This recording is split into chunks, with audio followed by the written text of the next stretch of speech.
La historieta es esta combinación de palabras, de frases, con los dibujos que significan y resignifican el sentido y la manera de comprender la realidad. Convocamos a un grupo de profesionales para que nos cuenten algo vinculado a la historia de la historieta en nuestro país, que es tan rica y que nos va a hacer emocionar a ustedes y a nosotros. Historia de historietas en Panorama Argentino.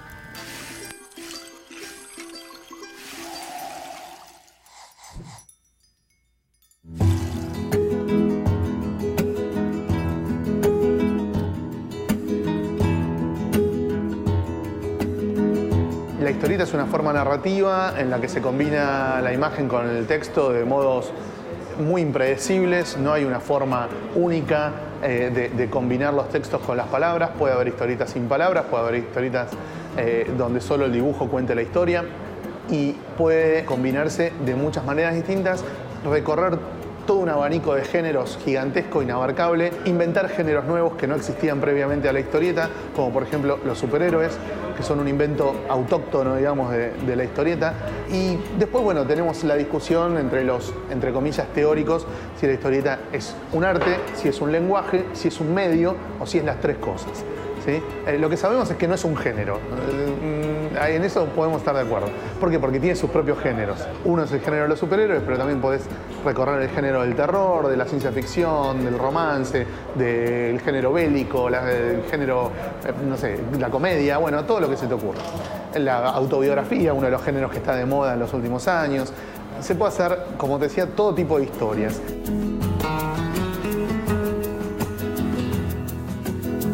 Los años 60 son muy importantes, un punto de inflexión en el campo de la historieta argentina, particularmente porque surge la historieta de autor. En realidad, esto parte de una legitimación que hay desde el campo de la teoría, de la mano de Oscar Mazota principalmente, pero también Oscar Steinberg y David Lipsig, que a mediados de los 60 empezaron a hacer investigaciones respecto de la historieta como objeto de estudio, puntualmente desde la semiología más profundamente, y luego lo van relacionando con el arte de vanguardia de la época.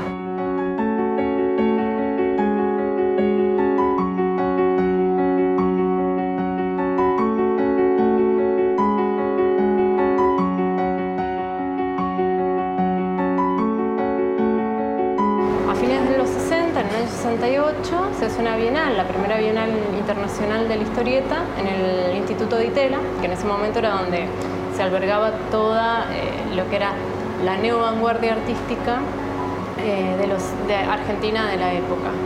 Y eso fue muy significativo porque permitió que la historieta empezara a ingresar como objeto digno de estudio, no solamente en la teoría, a partir de estos autores, sino también dentro de las artes visuales. Si bien, bueno, descontextualizada de lo que es la historieta en sí, porque, por ejemplo, las viñetas se colgaban como cuadros, bueno, con esta cuestión de presentarla como un objeto artístico, pero eso validó a muchos autores a adquirir más estatus y a poder empezar a, si bien ya firmaban las obras con su nombre, las historietas con su nombre, pero de pronto ser autor de historietas comienza a ser importante. Hotel de las Ideas surgió como grupo creativo, más o menos para el año 2008. Nos conocimos en un taller de guión que dicta el guionista Diego Greenbaum, y a partir de ahí formamos un grupo creativo de guionistas. Todos somos guionistas, algunos también dibujan, y de ese grupo hicimos un fanzine que se llama Hotel de las Ideas, que duró 5 números, y a partir del año 2012 empezamos a incursionar en otro formato de publicación, que es la antología en libro, una antología de historias del libro. Antes la hacíamos en revista, en fanzine, y ahora a partir del año 2012 empezamos a incursionar en el formato de libro. A partir de ahí, además de publicar trabajos de producción propia, de la producción del grupo, a partir del año 2013 empezamos ya a trabajar en material de autores por fuera del grupo. Y ahí nos insertamos en un mercado editorial que es el que se está desarrollando actualmente, en donde nos encontramos con varias editoriales que están más o menos en la misma situación que nosotros, digamos, editoriales autogestivas, que no tienen el apoyo de ningún gran grupo multinacional o editorial de larga trayectoria, sino que son proyectos autogestivos que en la mayoría de los casos tienen más o menos 10 años o algunos menos incluso, y que bueno, en el transcurso de los años ha ido creciendo. Hoy en día hay una diversidad de títulos muy grande, hay material de autores argentinos y también de autores extranjeros.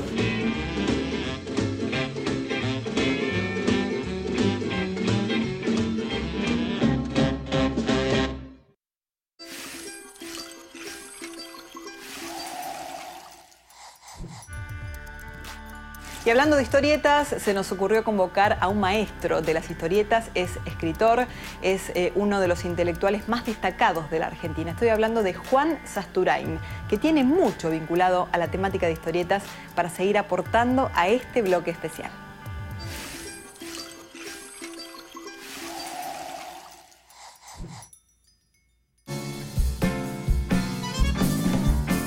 Yo creo que todo empieza porque uno empieza a leer.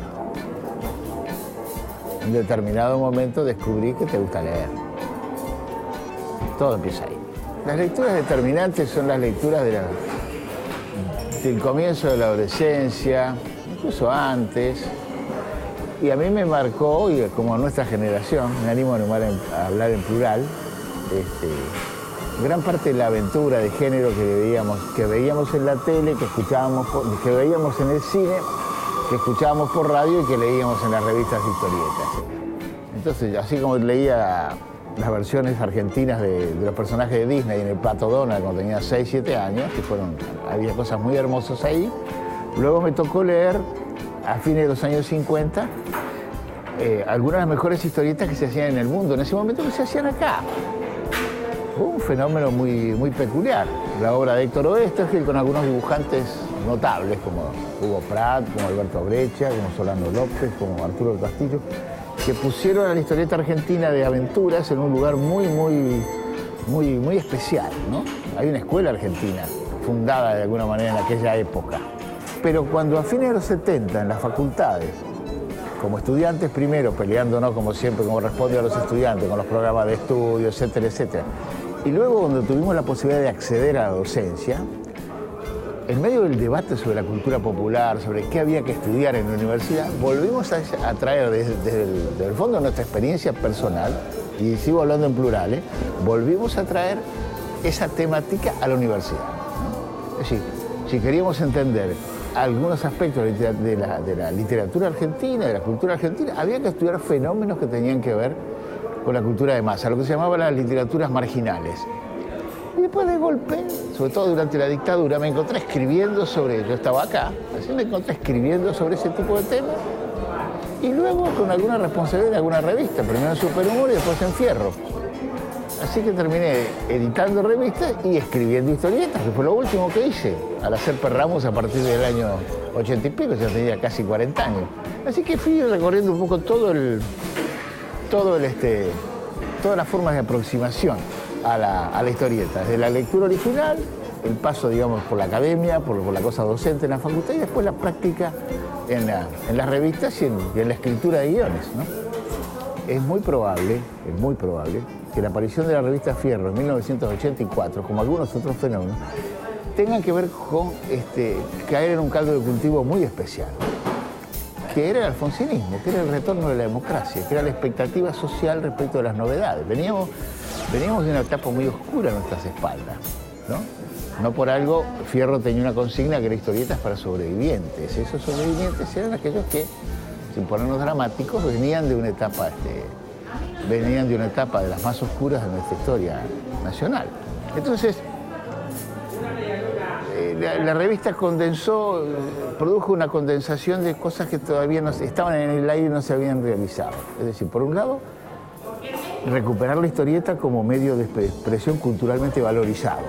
Es decir, no se subestimaba al lector, se valoraba a los autores. Además había una visión panorámica, es decir, hablábamos tanto de la historieta histórica argentina o de los grandes nombres, como de nuestra generación, que ya éramos más maduros, y le dimos todo el espacio a los pendejos, a los jóvenes.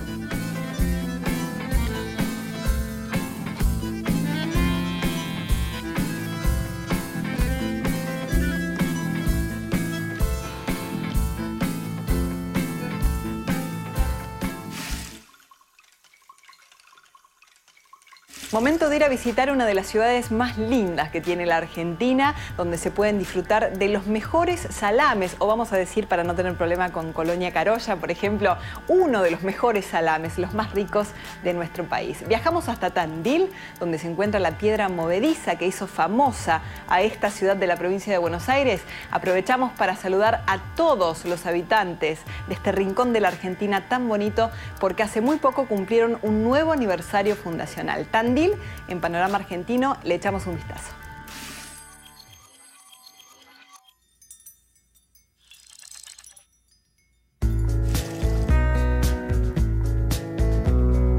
Muchos la conocen como la ciudad del Salamín, algunos como la ciudad más importante del conjunto de sierras Tandilia. Según algunos historiadores, su denominación se le aduce a un cacique originario de la zona. Otros, en cambio, aseguran que en la lengua mapuche significa piedra que late, en alusión a la famosa piedra movediza. En lo que todos coinciden es en su belleza y la calidez de su gente.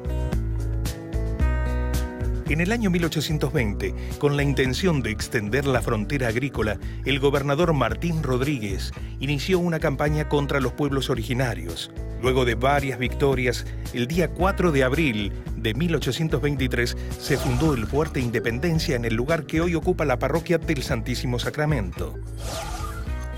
Famosa por sus paisajes serranos y pampeanos, por su abundante fauna y por la particular elaboración de productos regionales. En su aniversario, saludamos a todos los habitantes de esta hermosa ciudad. Ya volvemos con más Panorama Argentino.